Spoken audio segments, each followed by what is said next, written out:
Inilah sosok Teresia Simatupang, 53, Bu dosen asal Medan yang ditemukan tewas di kamar kosnya. Sosok Teresia Simatupang ditemukan dalam kondisi sudah tewas membusuk dalam kamar kosnya di Colomadu, Kabupaten Karanganyar. Diduga dosen bernama Teresia Simatupang tersebut sudah meninggal 4 hari sebelumnya. Teresia Simatupang dalam kesehariannya disebut sebagai seorang dosen. Dari keterangan pihak kepolisian, korban diduga meninggal karena sakit sebab tidak ditemukan tanda-tanda kekerasan di tubuh. Meskipun demikian saat ini korban dibawa ke RS Bayangkara untuk autopsi.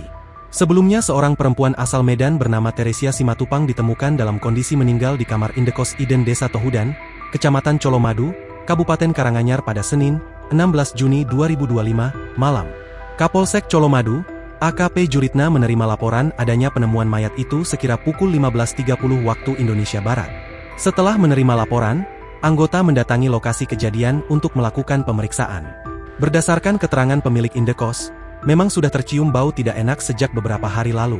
Pemilik indekos kemudian meminta seorang tukang mengecek sumber bau itu. Sumber bau ada di kamar nomor 17. Kondisi pintu tidak dikunci. Setelah dibuka ditemukan Teresia sudah meninggal. Diperkirakan lebih dari 4 hari, katanya kepada tribunjateng.com, Senin, 16 Juni 2025. Berdasarkan identitas, jelas Kapolsek Colomadu, yang bersangkutan merupakan seorang dosen. Kendati demikian, pihaknya belum mengetahui persis kampus yang menjadi tempat mengajar. AKP Juritna mengungkapkan, perempuan itu tinggal seorang diri di indekos selama sekira 1 tahun. Jenazah sudah dibawa ke RS Bayangkara Kota Surakarta untuk autopsi, terangnya.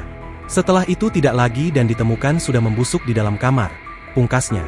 Download Tribun X sekarang, menghadirkan lokal menjadi Indonesia.